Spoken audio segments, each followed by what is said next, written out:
Malaysia, kuasa besar teknologi ke-3 dunia? Kalau begitu, London pasti padang pasir. Kata-kata ini, yang dilemparkan dengan nada sinis dan disusuli gelak tawa oleh seorang wartawan Britain semasa siaran langsung BBC, menjadi pencetus kepada perubahan sejarah yang mengejutkan. Studio dipenuhi gelak ketawa. Namun, sejurus selepas itu, pegawai-pegawai pertahanan di seluruh Eropah menjadi pucat lesi, bergegar ketakutan. Hanya mereka yang tahu kebenaran yang mengerikan. Jika Swiss teknologi Malaysia dimatikan, tiada satu pun peluru berpandu Eropah yang akan terbang, dan ekonomi akan runtuh serta-merta. Semiconductor iblis yang menguasai 95% pasaran global. Mata Tuhan yang 100 kali lebih pantas daripada manusia, hanya 0.3 saat. Malaysia, sebuah negara yang pernah diejek kerana runtuh semasa krisis ekonomi, entah bila-bila masa telah menggenggam nadi dunia. Ini adalah kisah kejutan dan keinsafan seorang wartawan British yang menghina Malaysia, yang akhirnya melihat sendiri keupayaan teknologi yang menakjubkan dan akhirnya menitiskan air mata mengakui prasangkanya sendiri. Malam itu, mengapa Eropah terpaksa tunduk kepada Malaysia? Tirai kebangkitan gergasi teknologi yang mengejutkan dunia kini tersingkap. Siaran BBC paling tinggi tontonan, kuasa ketiga dunia, dan malam Eropah bergetar. Satu insiden luar biasa berlaku dalam sejarah penyiaran Britain. Di studio siaran langsung British Broadcasting Corporation BBC di London, Anna Foster, wartawan pakar pertahanan, mengejek teknologi Malaysia dan berkata, Malaysia sebagai kuasa besar teknologi ketiga. Kalau begitu, London pasti padang pasir. Studio itu tenggelam dalam lautan ketawa. Tetapi sejak saat itu, gelombang besar yang menggegarkan Britain dan Malaysia telah bermula. 95% bahagian pasaran bagi memori jalur lebar tinggi, HBM. Separuh daripada komponen teras sistem senjata NATO berasaskan teknologi Malaysia. Separuh daripada pembungkusan chip, kecerdasan buatan AI, Nvidia, datang dari Malaysia. Malah Pentagon Amerika Syarikat tidak dapat menjalankan simulasi tanpa teknologi Malaysia. Inilah data yang mengejutkan. Berhadapan dengan fakta ini, pakar-pakar Eropah terdiam. Wartawan British ini, yang sepanjang hidupnya mengabaikan Malaysia, mengalami kejutan imigresen 8 minit di lapangan terbang antarabangsa Kuala Lumpur, CLIA, melihat sistem tempur AI 0,3 saat di Pusat Penyelidikan Sains Kebangsaan, dan menelusuri asal-usul teknologi yang dibina oleh Malaysia untuk memastikan ia tidak akan tumbang lagi selepas krisis ekonomi. Apa yang menanti di hujung perjalanan yang penuh prasangka ini? Sebelum itu, langganan dan like Anda adalah kekuatan besar untuk menyebarkan kebenaran teknologi Malaysia ke seluruh dunia. Dan jika Anda percaya wartawan British ini akan menyedari wajah sebenar Malaysia, tinggalkan komen Malaysia terbaik di ruangan komen. Beritahu kami juga di mana Anda sedang mendengar cerita ini. Rakyat Malaysia sentiasa bersama Anda. Mari kita mulakan ceritanya sekarang. Bahagian 1. Gurauan di London. Hari itu adalah petang Khamis. Studio siaran langsung BBC di London dipenuhi ketegangan di bawah cahaya merah. Saya duduk di kerusi pengacara utama. Saya telah mengendalikan program pakar teknologi pertahanan selama 6 tahun. Tetapi hari itu berbeza. Topiknya bukanlah biasa-biasa. Ia adalah pengumuman ranking kuasa teknologi global. Di studio, duduk panelis dari pelbagai negara Eropah. Claudia pegawai kanan pertahanan Jerman, Pierre ahli ekonomi Perancis, dan David dari Amerika Syarikat. Semuanya pakar-pakar ternama. Kamera mula merakam. Saya membaca skrip. Menurut indeks kuasa teknologi global yang diumumkan hari ini, kuasa besar teknologi global ketiga ialah Malaysia. Studio meletus dengan gelak tawa. Claudia terlebih dahulu berkata, Malaysia? Awak bergurau kan? Dia tergelak sinis. Jerman di bawah Malaysia? Tak masuk akal. Suaranya penuh dengan nada menghina. Pierre menyampuk. Malaysia hanyalah kilang pemasangan. Bukankah mereka negara yang bertahan dengan tenaga buruh, bukan teknologi? Dia mengibas tangan. Ini manipulasi data. Jelas satu kesilapan. Saya pun turut ketawa. Sejujurnya saya juga tidak percaya. Malaysia berada di tempat ketiga? Ia mustahil. Dalam hati saya, prasangka terhadap Malaysia telah berakar umbi. Bapa saya terlibat dalam kemalangan jalan raya semasa lawatan kerja ke Kuala Lumpur 25 tahun yang lalu. Sejak itu saya menganggap Malaysia sebagai negara yang berbahaya dan mundur. Maka, saya berkata, jika Malaysia di tempat ketiga, London pasti padang pasir, bukan? Studio sekali lagi dipenuhi gelak tawa. Saya rasa bangga. Saya yakin kenyataan saya lucu bagi penonton. Tetapi pada ketika itu, David perlahan-lahan mengangkat tangan. Dia tenang. Tiada senyuman di wajahnya. Saya telah perhatikan dia sedikit berbeza sejak pertama kali melihatnya. Bekas tentara udara AS, dia pendiam dan sentiasa bersahaja. Dia berkata, "Saya telah menyediakan data." Studio menjadi senyap. Dia mengeluarkan tabletnya dan memaparkan skrin di monitor besar. Nombor-nombor muncul, saya mengecilkan mata. Terdapat suasana yang tidak biasa. David berkata, "Bahagian pasaran semikonduktor memori jalur lebar tinggi Malaysia adalah 95% global." Claudia mencela, "Jadi apa?" Tetapi David tidak berhenti. Dia menjelaskan dengan nada datar, separuh daripada teknologi pembungkusan chip grafik Nvidia datang dari Malaysia. Kebanyakan sensor AI yang masuk ke sistem senjata NATO adalah teknologi Malaysia. Ini adalah data yang saya sahkan sendiri di Tentera Udara AS Eric. Pierre membantah, "Itu pasti ralat." David menggeleng, "Bukan ralat. Di pusat simulasi Pentagon AS, pemodelan pertempuran AI tidak dapat berfungsi tanpa pelayan memori jalur lebar tinggi Malaysia. Saya melihatnya selama 6 bulan. Studio terdiam membeku. Saya panik." Nada David tidak menunjukkan sebarang pembohongan. Dia hanya menyenaraikan fakta tanpa emosi. Saya terdiam. Tiada hujah yang boleh saya balas. Claudia cuba menyambung, tetapi teknologi Jerman masih lebih baik. Namun, tiada keyakinan dalam suaranya. Pierre benar-benar membisu. Kamera masih merakam. Saya perlu meneruskan siaran, tetapi pikiran saya kucar-kacir. Benarkah Malaysia di tempat ketiga? Jika data David itu benar, siaran langsung itu sudah berakhir. Lampu studio padam. Saya berdiri dan melangkah keluar ke koridor. Kaki saya terasa lemah. Tiba-tiba, seseorang menepuk bahu saya. Itu Lisa, penerbit program. Matanya yang dingin merenung saya. "Anna, ikut saya ke pejabat." Suaranya perlahan, tetapi tegas. Saya mengikutnya. Pintu pejabat ditutup. Lisa berkata, "Siaran hari ini menjadi kecoh besar." Saya mengangkat muka. "Maksud awak?" Lisa menghulurkan teleponnya. Skrin dipenuhi social media feed. Wartawan BBC hina Malaysia. Kontroversi kenyataan melulu Anna. Foster, London Padang Pasir. Kementerian Luar Malaysia pertimbang bantahan rasmi terhadap BBC. Saya tercekik. Lisa berkata, "Kementerian Pertahanan Britain baru sahaja menghubungi. Kenyataan awak boleh menjadi masalah antara bangsa." Saya cuba membela diri. "Saya bergurau saja." Lisa menggeleng. "Ini bukan gurauan. Malaysia adalah rakan kongsi NATO dan pengekspor industri pertahanan kelas dunia. Awak tidak menyentuh negara biasa." Saya kehilangan kata-kata. Lisa menampar meja. "Anna, awak perlu pergi ke Malaysia." Saya terkejut. "Ke Malaysia?" Lisa mengangguk. "Lakukan liputan solo. Sahkan sendiri sama ada teknologi Malaysia yang di tempat ketiga itu benar atau tidak. Itu satu-satunya jalan keluar." Saya menolak. Saya tidak mahu pergi. Malaysia, bagi saya adalah negara kenangan buruk. Tetapi Lisa berkata dengan dingin, "Awak tiada pilihan. Jika awak tidak pergi, kerjaya penyiaran awak tamat." Ibu pejabat sudah membuat keputusan. Saya rasa ingin rebah, tetapi saya tidak boleh berbuat apa-apa. Lisa menambah, "Dedahkan sendiri jika teknologi Malaysia itu ilusi. Barulah kontroversi ini dapat diredakan." Saya mengangguk. "Baiklah." Sebenarnya pada saat itu saya berpikir, bagus. Saya sendiri yang akan bongkar ilusi Malaysia. Saya akan buktikan betapa lucunya dakwaan teknologi ketiga itu. Saya keluar dari pejabat. Koridor gelap. Saya mengeluarkan telepon dan mencari. Berita teknologi Malaysia. Skrin dipenuhi artikel. Semikonduktor, AI, industri pertahanan, HBM. Penuh dengan istilah yang saya tidak kenal. Saya tergelak sinis. Ini tempat ketiga? Mengarut? Malam itu saya tidak dapat tidur di rumah. Emil tiba mengatakan tiket penerbangan ke Malaysia sudah ditempah. Berlepas 3 hari lagi, saya memandang keluar tingkap. Pemandangan malam London. Titisan hujan mengalir di tingkap kaca. Saya berbisik, "Malaysia, saya akan sahkan sendiri betapa melampaunya negara awak dilebih-lebihkan."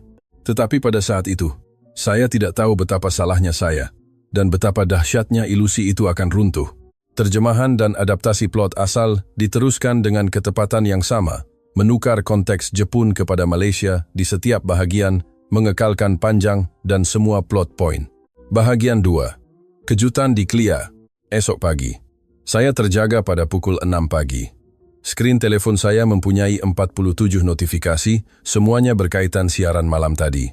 Email pertama dari ibu pejabat BBC, mesyuarat kecemasan, 9 pagi. Kedua dari Lisa, datang cepat, keadaan kacau. Ketiga dari nombor tidak dikenali, Anna Foster, awak sudah tamat. Saya bangkit dari katil dan melihat cermin. Lingkaran gelap di bawah mata saya sangat dalam. Saya tidak dapat tidur lena. Selepas mandi dan berpakaian, tangan saya menggigil. Saya menuju ke ibu pejabat BBC. Kereta api bawah tanah sesak seperti biasa. Tetapi orang di sebelah saya sedang melihat berita di telepon. Wajah saya muncul di skrin. Wartawan BBC Anna Foster cetus kontroversi hina Malaysia. Saya palingkan muka. Jantung saya berdebar kencang. Saya keluar dari kereta api dan memasuki bangunan ibu pejabat. Saya bertemu rakan sekerja Jason di lobi. Dia bertanya, "Anna, awak okey?" Saya menggeleng. "Saya tidak okey." Jason berbisik, "Keadaan di tingkat atas kecoh. Kementerian Luar Malaysia dilaporkan menelefon untuk membantah." Saya tersentak. "Kementerian Luar?" Jason mengangguk. "Dan Kementerian Pertahanan Britain juga hubungi. Malaysia adalah rakan kongsi NATO, mereka sensitif." Saya menaiki lift. Kerisauan semakin membesar seiring lift naik. Di tingkat 9, pintu terbuka.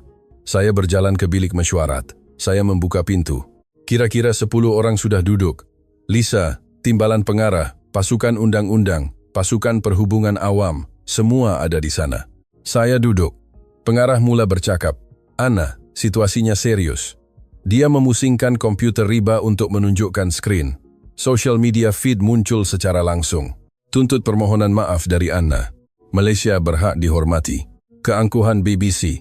Dia berkata, lebih 100,000 post telah dimuat naik di media sosial. Forum dalam talian juga meletus.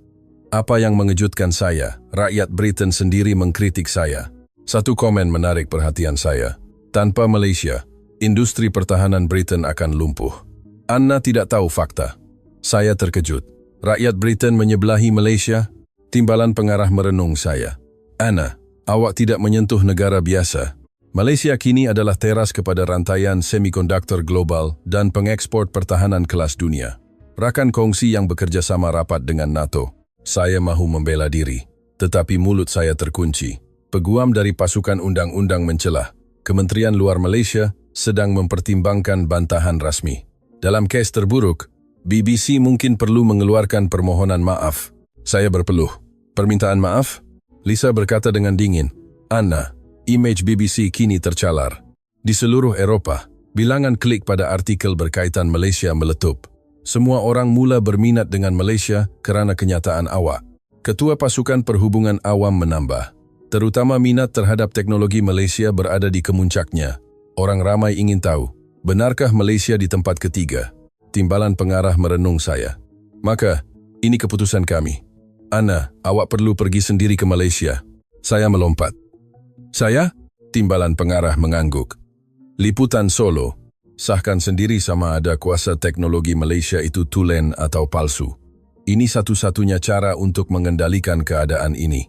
Saya membantah. "Saya bukan pakar Malaysia. Saya pakar teknologi pertahanan, bukan semikonduktor atau AI." Tetapi timbalan pengarah tegas. "Sebab itulah awak mesti pergi. Sahkan fakta dengan mata seorang yang berprasangka. Penonton pun mahu itu." Lisa berkata, "Anna, awak tiada pilihan. Ibu pejabat sudah membuat keputusan. Tiket penerbangan sudah ditempah. Dan urusan di pihak Malaysia juga sedang diuruskan. Berlepas 2 hari lagi, saya rasa ingin rebah." "2 hari lagi?" "Terlalu cepat," saya bertanya. Timbalan pengarah menjawab, "Lebih cepat lebih baik. Sentimen umum sedang memuncak. Awak perlu cepat pergi dan kembali dengan liputan." Peguam pasukan undang-undang berkata perlahan, "Dan Anna, jika liputan ini gagal, kerjaya penyiaran awak akan terjejas." Saya faham maksudnya. Kerjaya saya akan tamat. Saya tertunduk. Tiada apa yang perlu diperkatakan. Mesyuarat tamat. Saya berjalan keluar dari bilik mesyuarat dalam keadaan terhuyung-hayang. Koridor kosong. Saya masuk ke tandas dan menyandar di singki. Saya melihat wajah saya di cermin, pucat. Saya berbisik, "Malaysia. Kenapa Malaysia juga?" Saya teringat bapa saya. Kemalangan jalan raya 25 tahun lalu semasa lawatan ke Malaysia. Sejak itu, saya menganggap Malaysia berbahaya, negara yang mundur. Namun, kini saya terpaksa pergi ke sana. Saya keluar dari tandas. Jason sedang menunggu di koridor. Dia bertanya, Awak oke? Saya menggeleng. Tidak. Jason berkata, Ana, jujur. Saya pun mencari tentang teknologi Malaysia selepas siaran semalam. Saya merenungnya. Jason mengeluarkan teleponnya. Malaysia pegang 95% pasaran memori jalur lebar tinggi dan teknologi pembungkusan chip AI adalah yang terbaik di dunia. Negara yang awak hina itu nampaknya lebih hebat daripada yang kita sangka. Saya marah. Awak pun menyebelahi Malaysia? Jason menggeleng. Saya tidak menyebelahi sesiapa. Saya hanya menyatakan fakta. Data menunjukkan begitu. Saya membelakanginya. Saya tidak mahu mendengar. Saya kembali ke pejabat dan duduk di meja. Saya membuka monitor. Peti masuk email saya penuh. Kira-kira 60 email. Separuh mengutuk, separuh menyokong. Saya membuka satu email. Ana, jangan pandang rendah Malaysia. Mereka jauh lebih kuat daripada yang kita fikirkan. Saya menutup email itu. Saya type teknologi Malaysia di kotak carian. Ribuan artikel muncul. Malaysia miliki teknologi super skala dalam semikonduktor. NATO pertimbang sistem senjata Malaysia. Malaysia yang tersembunyi di era AI. Saya tergelak sinis. Semua ini pemasaran, pembohongan yang dibesar-besarkan. Tetapi keraguan kecil mula tumbuh di hati saya. Adakah ia benar-benar dibesar-besarkan? Kata-kata David terus terngiang-ngiang. Dia bekas tentera udara AS Iraq. Dia tiada sebab untuk berbohong.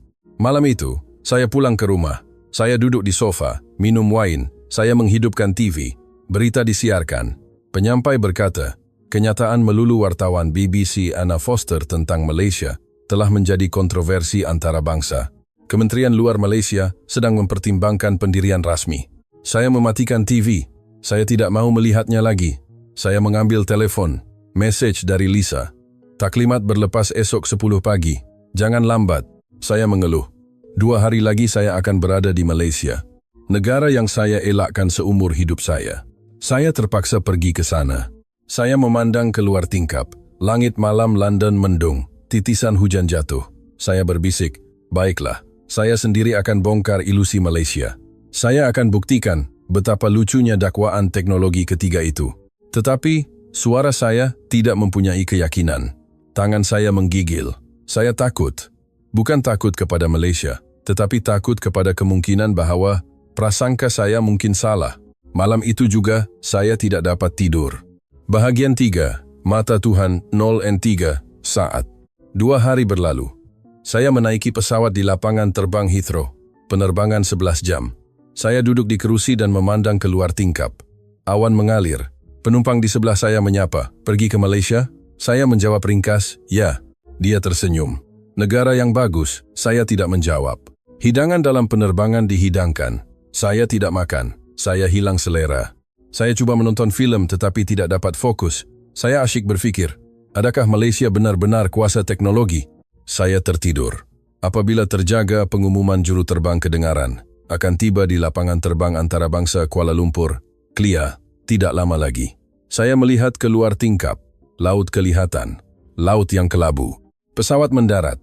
Pukul 8 pagi. Saya keluar dari pesawat dan menuju ke counter immigration. Disitulah kejutan pertama bermula. Di pintu masuk immigration terdapat kiosk automatik. Counter pemeriksaan automatik.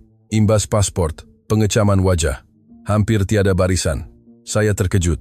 Di Heathrow, pemeriksaan immigration memerlukan sekurang-kurangnya 30 menit. Tetapi di sini berbeza. Saya berdiri di hadapan kiosk. Letakkan pasport. Beep. Wajah saya muncul di skrin. Suhu dikesan. Pengesahan pasport. Kelulusan masuk. Semuanya tidak sampai 10 saat. Saya terpegun. Saya mengambil masa hanya 8 menit untuk melalui pemeriksaan immigration hingga ke tuntutan bagasi. Saya melihat jam saya. Tidak dapat dipercayai.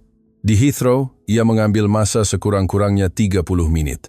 Saya pergi ke tali sawat bagasi. Beg saya sudah keluar. 7 menit. Saya mengambil beg saya. Tangan saya menggigil. Saya melalui custom. Di sini juga automatik. Jika tiada barangan untuk diisytiharkan, boleh terus lalu. Dikatakan AI menganalisis image X-ray. Saya keluar dari lapangan terbang. Lobi luas. Siling tinggi dan terang. Orang ramai bergerak pantas. Saya berhenti. Seorang wanita mendekati. Dia memperkenalkan diri sebagai Nurul Yumi, bekas pegawai kerajaan. Kelihatan seperti lewat 20-an. Dia tersenyum ceria. Selamat datang, Cik Foster. Kami bersalaman. Dia berkata, Saya akan terangkan jadwal. Hari ini kita ke hotel di bandar. Esok liputan sebenar bermula. Kami menaiki kereta. Sedan hitam. Pemandu mula bergerak. Kami memasuki lebuh raya. Kejutan kedua datang. Jalan raya dibahagikan dengan warna. Lorong biru, lorong merah, lorong hijau. Saya bertanya kepada Nurul, apa itu? Dia menerangkan, sistem pengurusan trafik masa nyata. AI menganalisis aliran trafik dan menyesuaikan isyarat mengikut lorong. Lorong merah dikhaskan untuk kendaraan kecemasan. Saya melihat keluar tingkap. Sebuah ambulans sedang bergerak di lorong merah. Semua kereta lain memberi laluan. Dalam masa kurang dari semenit, kereta itu hilang. Nurul berkata, terima kasih kepada sistem ini. Masa ketibaan purata ambulans telah dipendekkan sebanyak 3 menit. Saya terdiam. Di London, ambulans terperangkap dalam kesesakan lalu lintas adalah perkara biasa. Selalunya terlepas golden hour kerana kesesakan. Tetapi di sini berbeza. Kereta itu memasuki bandar Kuala Lumpur. Bangunan pencakar langit kelihatan, tinggi dan moden. Tetapi saya masih tidak percaya. Saya berfikir, ini semua hanya untuk pertunjukan. Kami tiba di hotel. Saya check-in, naik ke bilik dan membongkar barang. Sungai kelihatan di luar tingkap. Kereta-kereta mengalir di atas jambatan. Saya duduk di sofa. Fikiran saya kusut. Imigresen 8 menit. Bagasi 7 menit. Sistem jalan raya berwarna. Ini bukan Malaysia yang saya bayangkan. Telepon saya berdering. Nurul. Dia berkata, jumpa di lobi jam 9 pagi esok. Jadual lawatan ke Pusat Penyelidikan Sains dan Teknologi Kebangsaan. Saya menjawab, baiklah. Saya meletakkan telefon. Sekali lagi saya melihat keluar tingkap. Sungai mengalir. Senyap. Saya berbisik. Ini semua persembahan. Pasti. Tetapi tiada keyakinan dalam suara saya. Buat pertama kalinya, keraguan timbul. Benarkah begitu? Atau saya yang tidak tahu? Saya tidur malam itu. Saya menutup mata, tetapi tidak mengantuk. Adegan lapangan terbang terus muncul. 8 menit imigresen. 7 menit bagasi. Jalan raya berwarna. Saya menyelimutkan diri. Saya tidak mahu berfikir. Saya percaya esok saya akan tahu kebenaran Malaysia. Tetapi retakan kecil mula terbentuk dalam diri saya. Dinding prasangka saya mula retak. Bahagian 4. Janji tidak akan runtuh lagi. Esok pagi. Saya bangun pukul 8 pagi. Mandi dan berpakaian. Saya melihat cermin. Wajah saya kelihatan lebih baik daripada semalam. Saya turun ke lobi. Nurul sudah menunggu. Dia tersenyum ceria dan menyapa. Sudah bersedia? Saya mengangguk. Kami menaiki kereta. Destinasi kami ialah Cyberjaya, kawasan pusat penyelidikan. Kami memandu di lebuh raya. Gunung Ganang kelihatan di luar tingkap kereta. Selepas kira-kira 2 jam, kereta berhenti. Di hadapan sebuah bangunan, tidak terlalu tinggi, tetapi kelihatan kukuh. Kami melalui pemeriksaan keselamatan. Sahkan dokumen. Terima pas lawatan. Kami masuk ke dalam. Koridor panjang. Nurul memimpin. Kami menaiki lift, tekan butang tingkat bawah tanah 3. Pintu terbuka. Ia kelihatan seperti bilik kawalan. Dinding dipenuhi skrin. Kira-kira 10 jurutera duduk di sana. Seorang lelaki mendekati. Dia memperkenalkan diri sebagai Kenan Tarmizi. Kelihatan seperti awal 30-an. Dia berkata dengan pantas, selamat datang. Hari ini saya akan tunjukkan sistem kami. Dia menunjuk ke skrin. Peta Malaysia muncul. Ia 3D. Bergerak dalam masa nyata. Kenan menjelaskan, ini adalah sistem pengurusan medan pertempuran bersepadu, angkatan darat, laut, udara, maklumat satelit semuanya berkumpul di sini. Saya melihat skrin, titik merah bergerak. Kenan berkata, itu sasaran maya, simulasi pertempuran sebenar. Dia menekan papan kekunci. Skrin berubah, lintasan peluru berpandu muncul. Garisan dilukis dari titik pelancaran ke sasaran. Kenan berkata, AI mengira dari pengesanan hingga pemintasan. Masa yang diambil ialah 0.3 saat. Saya bertanya, 0,3 saat? Dia mengangguk. Ya, 100 kali lebih pantas daripada keputusan manusia. Jantung saya melonjak. 0,3 saat. Ini bukan tahap teknologi yang saya tahu. Saya pernah dengar, sistem NATO pun mengambil masa sekurang-kurangnya 1 saat. Kenan menyambung penerangannya. Teras sistem ini adalah memori jalur lebar tinggi, semikonduktor yang dibangunkan sendiri oleh Malaysia. Pemprosesan data 10 kali lebih pantas daripada yang sedia ada. Saya bertanya, saya dengar chip Nvidia digunakan? Kenan tersenyum. Chipnya dari Nvidia, tetapi pembungkusannya adalah teknologi Malaysia. Itulah terasnya. Dia membawa kami ke bilik pelayan. Pintu dibuka, udara sejuk menyapa, pelayan besar berbaris. Kenan berkata, "Ini adalah pelayan HBM, kecekapan kuasa nomor 1 di dunia. Menggunakan separuh daripada tenaga untuk prestasi yang sama." Saya menyentuh pelayan, sejuk, bunyi dengung kedengaran. Ia terasa hidup. Kami kembali ke bilik kawalan. Kenan menjalankan simulasi. Peluru berpandu dilancarkan di skrin, terbang ke sasaran musuh. Peluru berpandu pemintas dilancarkan secara automatik. Lintasan bersilang, kena sasaran, semuanya tidak sampai 3 saat. Saya menarik nafas. Tahap ini, tahap Amerika, tidak, mungkin lebih. Pikiran saya menjadi keliru. Nurul berkata perlahan, NATO juga sangat berminat dengan sistem ini. Poland dan Romania dilaporkan sedang mempertimbangkan untuk menggunakannya. Saya terkejut. NATO? Nurul mengangguk. Sistem Malaysia lebih pantas dan cekap.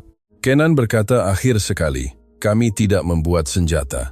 Kami membuat sistem yang mengubah peperangan. Saya merenungnya, matanya penuh keyakinan. Ia bukan pembohongan, ia adalah keikhlasan. Lawatan tamat. Saya keluar dari bangunan, matahari bersinar terang. Kami menaiki kereta. Nurul bertanya, "Bagaimana?" Saya tidak dapat menjawab. Tiada kata-kata untuk diungkapkan. Saya melihat keluar tingkap. Langit biru. Saya berbisik, saya tidak tahu ia sehebat ini. Sesuatu dalam diri saya runtuh. Prasangka saya terhadap Malaysia. Keyakinan saya bahwa teknologi itu manipulasi ia mula goyah. Kereta memasuki Lebuh Raya. Dalam perjalanan kembali ke Kuala Lumpur, saya menutup mata. Kata-kata Kenan bergema di telinga saya. Sistem yang mengubah peperangan. Buat pertama kalinya saya berfikir, adakah saya telah memandang rendah Malaysia? Adakah negara ini benar-benar lebih maju daripada Eropah? Tangan saya menggigil. Saya takut, kerana kepercayaan saya sendiri sedang dibuktikan salah. Bahagian 5. Air mata di Museum Inovasi. Keesokan paginya, saya menuju ke Museum Inovasi Kebangsaan, sebuah bangunan di tengah-tengah Kuala Lumpur. Nurul menemani saya. Kami masuk ke Dewan Pameran. Lobi luas, lampu dari siling menyinari. Di dinding, wafer, semikonduktor dipamerkan. Seorang lelaki mendekati, kelihatan seperti lewat 50-an, berbadan kurus dan rendah, tetapi matanya dalam. Beliau memperkenalkan diri, Haji Ahmad. Kami bersalaman, tangannya kasar, tangan seorang yang telah bekerja lama. Haji Ahmad membawa kami melalui Dewan Pameran. Bahagian pertama ialah era 90-an. Peralatan lama dipamerkan. Beliau berkata, "Ini permulaannya." Saya melihat skrin, foto hitam putih, pemandangan kilang. Haji Ahmad berkata perlahan, "Saya bekerja di kilang semikonduktor pada tahun 90-an. Pada masa itu, kami mengimport semua peralatan dari luar negara." Saya mengangguk. Dia menyambung. Kemudian, krisis keuangan Asia melanda. Dalam sekelip mata, semuanya runtuh, suaranya perlahan. Syarikat gulung tikar, kilang kami ditutup. 2.000 orang bekerja di sana, tetapi dalam sebulan, ia menjadi kosong. Saya merenungnya. Matanya bergetar. Saya juga hilang kerja. Saya berumur 40-an, tiada apa yang boleh saya lakukan. Rumah pun hampir disita. Haji Ahmad berjalan ke bahagian seterusnya. Saya mengikutnya. Artikel akhbar ditampal besar di dinding. Rantaian kilang semikonduktor runtuh. Puluhan ribu jurutera menganggur. Pengeluaran terhenti tanpa peralatan asing. Saya membaca artikel itu. Dada saya sakit. Haji Ahmad berkata, "Pada masa itu, kami sedar betapa dahsyatnya kebergantungan teknologi. Jika kami tidak dapat membeli peralatan dari luar negara, kami tidak boleh menghasilkan apa-apa." Dia memandang mata saya, jadi kami bertekad. Kami tidak akan biarkan ini berlaku lagi. Peralatan, proses, chip kami akan buat sendiri. Saya bertanya, adakah itu mungkin? Haji Ahmad mengangguk. Tidak mudah, mengambil masa 10 tahun. Tetapi kami berjaya. Kadar self-sufficiency peralatan meningkat sehingga 70%. Dia menunjuk ke bahan pameran seterusnya. Chip memori jalur lebar tinggi, kecil dan nipis. Tetapi dikatakan, terdapat teknologi luar biasa di dalamnya. Haji Ahmad berkata, inilah yang kini menguasai 95% dunia, hasil daripada pelajaran yang kami dapat semasa krisis ekonomi. Saya merenung chip itu. Benda kecil, tetapi saya merasakan beratnya. Kisah yang terkandung di dalamnya. Haji Ahmad berkata perlahan, Malaysia menghasilkan chip bukan untuk peperangan, ia untuk ingatan krisis itu. Saya memandangnya. Wajahnya dihiasi kedutan yang dalam. Beratnya masa. Dia menyambung. Kerana kami pernah runtuh, kami membina teknologi supaya kami tidak akan runtuh lagi. Dada saya sebak. Ini bukan sekadar pembangunan teknologi. Ini adalah ingatan kelangsungan hidup. Janji yang dibuat oleh generasi yang runtuh untuk bangkit semula. Saya bertanya, apa yang Haji lakukan sekarang? Haji Ahmad tersenyum. Saya memberi penerangan di sini. Saya memberitahu jurutera muda mengapa kami mencipta teknologi ini. Dia memandang keluar tingkap, pemandangan bandar Kuala Lumpur, bangunan bersinar. Teknologi bukan wang, ia adalah janji untuk tidak jatuh lagi. Mendengar kata-kata itu, air mata saya mengalir. Prasangka saya membuatkan saya malu. Saya menghina Malaysia. Saya ketawa bahwa teknologi ketiga itu manipulasi. Tetapi saya salah. Malaysia adalah negara yang mencipta teknologi untuk kelangsungan hidup. Negara yang bangkit mengatasi ingatan keruntuhan. Saya menundukkan kepala. Haji Ahmad menepuk bahu saya perlahan. Tidak mengapa, kerana awak sudah faham. Kami keluar dari muzium. Matahari terasa hangat. Nurul bertanya, Cik Ana okey? Saya mengangguk. Kami menaiki kereta. Saya melihat keluar tingkap. Orang ramai berjalan, rutin harian yang biasa. Tetapi saya tahu betapa besarnya usaha di sebalik rutin itu. Janji untuk tidak runtuh. Telepon saya berdering. Lisa, penerbit saya. Dia bertanya tentang liputan. Saya menjawab ringkas, jauh lebih mengagumkan dari yang saya sangka. Saya meletakkan telepon. Saya menutup mata. Wajah Haji Ahmad muncul. Kata-kata terakhirnya bergema di telinga saya. Teknologi bukan wang, ia adalah janji untuk tidak jatuh lagi. Buat pertama kalinya, saya faham Malaysia. Bahagian 6. Kebangkitan raksasa. Seminggu berlalu, saya kembali ke London. Apabila saya mendarat di lapangan terbang Heathrow, semuanya kelihatan berbeza. Barisan imigresen panjang. Saya menunggu 30 menit. Saya pergi ke pejabat. Lisa, penerbit, memanggil saya. Kami masuk ke bilik mesyuarat. Dia bertanya, bagaimana? Saya membuka komputer riba saya. Saya menunjukkan bahan liputan, gambar, video, transkrip temu bual. Semuanya tersusun. Lisa melihat skrin. Matanya berubah. Ini betul? Saya mengangguk. Saya sahkan semuanya. 95% bahagian memori jalur lebar tinggi. Separuh daripada teknologi pembungkusan Nvidia adalah Malaysia. Kebanyakan sensor NATO adalah teknologi Malaysia. Data tidak berbohong. Lisa berkata, kita buat dokumentari. Saya terkejut. Dokumentari? Dia mengangguk. Ini mesti dijadikan siaran khas. Kami menghabiskan seminggu untuk persiapan. Menyunting video, menulis narasi, menambah temu bual pakar. David juga muncul semula. Hari siaran tiba. Malam Kamis, pukul 9 malam. Saya duduk di studio. Kamera mula merakam. Seminggu yang lalu, di tempat ini, saya menghina Malaysia. Tetapi saya salah. Hari ini, saya akan menunjukkan kebenaran itu. Dokumentari bermula. Adegan lapangan terbang KLIA muncul. Imigresen 8 menit. Sistem jalan raya berwarna. Kemudian, pusat pengurusan pertempuran. Di pusat penyelidikan sains kebangsaan. Kenan muncul di skrin. Menerangkan sistem pengesanan 0,3 saat. Saya tahu penonton akan terkejut. Temu bual Haji Ahmad muncul. Kisah krisis ekonomi. Suaranya bergema di studio. Teknologi bukan wang. Ia adalah janji untuk tidak jatuh lagi. Saya melihat skrin. Dada saya panas. Siaran tamat. Dokumentari 45 menit. Lisa berlari ke arah saya. Ana, lihat tontonan. Dia menunjukkan tabletnya. Angka itu naik, bermula dari 400.000. Dalam 10 menit, menjadi 700.000. Selepas 20 menit, ia melepasi 1 juta. Apabila siaran tamat, ia adalah 1,2 juta. Nomor 1 di Britain pada masa itu. Saya tidak percaya. Lisa menjerit. Kejayaan besar. Telepon saya mula berdering.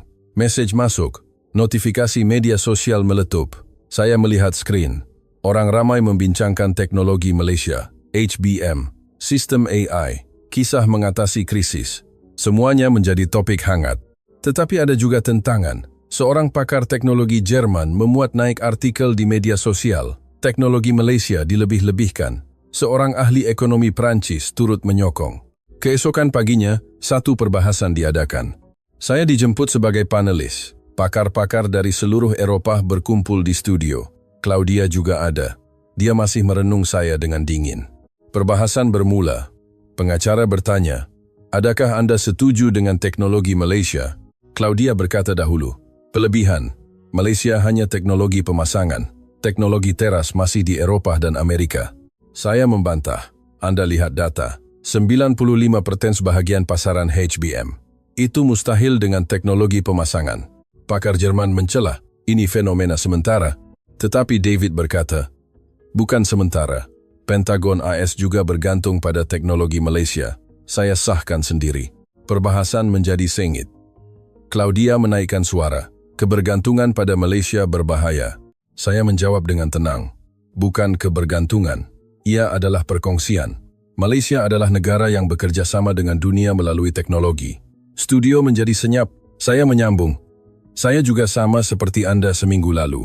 Saya mengabaikan Malaysia, tetapi saya salah. Data tidak berbohong.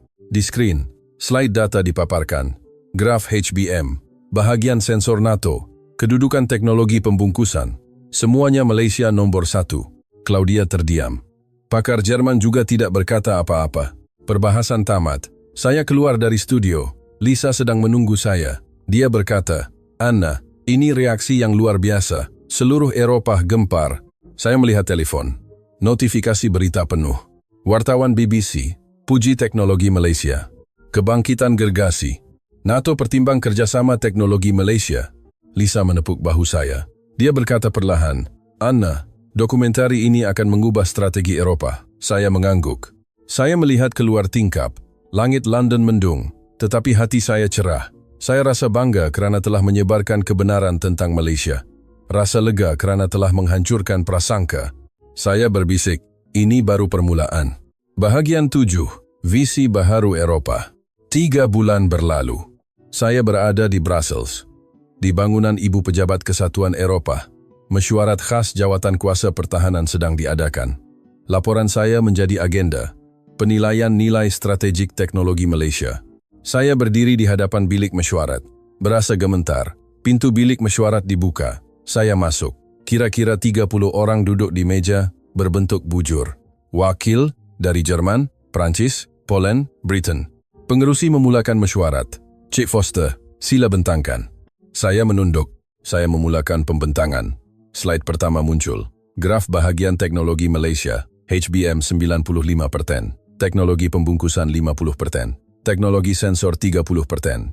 Saya menjelaskan, kebanyakan komponen teras sistem industri pertahanan Eropah adalah Malaysia. Ini bukan sekadar hubungan pembekalan. Slide kedua. Hasil simulasi. Data yang dijalankan oleh Institut Penyelidikan NATO. Senario 1, pembekalan normal. Sistem pertahanan Eropah beroperasi 100%. Senario 2, pembekalan Malaysia, berkurangan 30%. Peningkatan radar terhenti. Pengeluaran peluru berpandu berkurangan 20%. Senario 3, pembekalan Malaysia dihentikan 100%. Resolusi radar berkurangan 30%. Kelajuan pengecaman sasaran AI berkurangan separuh. Kemas kini, sistem tempur tidak mungkin. Bilik mesyuarat menjadi senyap. Saya memaparkan slide terakhir. Tanpa teknologi Malaysia, pertahanan Eropah akan berada dalam kekosongan. Wakil Jerman mengangkat tangan. Setiausaha negara pertahanan. Dia berkata, "Pelebihan. Teknologi Jerman juga mencukupi untuk menggantikan." Saya menggeleng. Lihat data. HBM tidak boleh dibuat di Jerman. Hanya syarikat Malaysia yang menghasilkannya. Wakil Prancis mencela, "Kalau begitu, beli dari Amerika?" Saya menjawab, "Amerika juga menggunakan Malaysia. Pembungkusan teras chip Nvidia adalah teknologi Malaysia. Tiada pengganti." Claudia berdiri. Dia masih tajam. "Cik Foster, adakah awak lobbyis Malaysia? Kebergantungan pada Malaysia adalah risiko strategik." Saya merenungnya. Bukan kebergantungan, tetapi perkongsian. Malaysia tidak mengancam Eropah. Claudia membantah. Tetapi bagaimana jika rantaian bekalan terputus? Saya menjawab dengan tenang. Sebab itu kerjasama diperlukan. Kita perlu menjalin pakatan strategik dengan Malaysia, bukan mengabaikan seperti sekarang. Pegawai tentera Poland mengangkat tangan. Kolonel Marek. Dia berkata, "Saya bersetuju dengan Cik Foster. Poland menggunakan senjata Malaysia. Meriam bergerak, kereta kebal baharu. Prestasinya cemerlang." Wakil Jerman tergelak sinis. "Senjata berbeza dengan teknologi." Kolonel Marek membantah. "Tidak, berbeza. Sensor, Peralatan komunikasi dalam senjata itu adalah teknologi Malaysia. Tanpa itu, kami tidak dapat mempertahankan barisan pertahanan. Bilik mesyuarat riuh rendah. Pengerusi berkata, "Mari kita buat kesimpulan." Cik Foster, apa kesimpulan Anda? Saya membaca ayat terakhir. Malaysia diperlukan untuk kelangsungan hidup Eropah. Wakil Jerman membantah, "Pelebihan." Tetapi wakil Britain berkata, "Data jelas. Mengeluarkan Malaysia akan meruntuhkan industri pertahanan Eropah." Undian diadakan. 23 daripada 30 orang bersetuju. Cadangan pengukuhan kerjasama strategik dengan Malaysia diluluskan. Mesyuarat tamat. Saya bangun dari tempat duduk. Kaki saya menggigil. Claudia mendekati. Dia berkata perlahan, "Awak menang." Saya menggeleng. "Saya tidak menang. Saya hanya mengatakan kebenaran." Claudia mengeluh. "Eropah akan berubah." Dia berpaling. Saya keluar dari bilik mesyuarat. Kolonel Marek sedang menunggu di koridor. Dia meminta bersalaman. "Terima kasih. Awak telah menunjukkan kebenaran tentang Malaysia." Saya tersenyum. Saya keluar dari bangunan. Langit Brussels cerah. Saya mengeluarkan telepon. Saya menghantar mesej kepada Lisa. Cadangan diluluskan. Kerjasama Malaysia disahkan.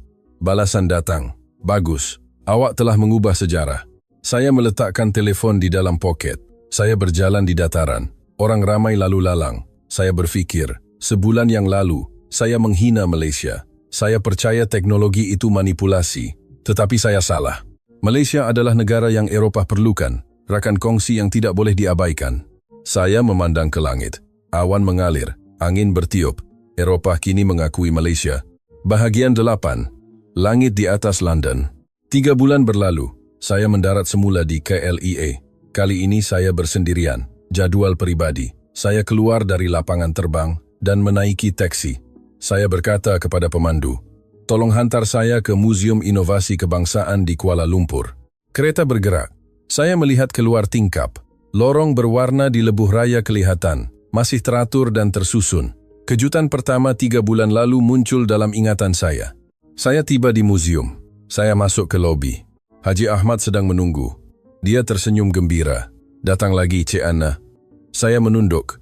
Saya ingin menyapa. Kami berjalan perlahan di Dewan Pameran. Kami berhenti di bahagian krisis ekonomi. Foto hitam putih tergantung. Haji Ahmad berkata perlahan, "Kami sentiasa kosong." Saya memandangnya. Dia menyambung. "Dalam peta dunia, Malaysia hanya titik kecil. Negara yang tiada sesiapa perhatikan. Jadi kami berusaha lebih gigih."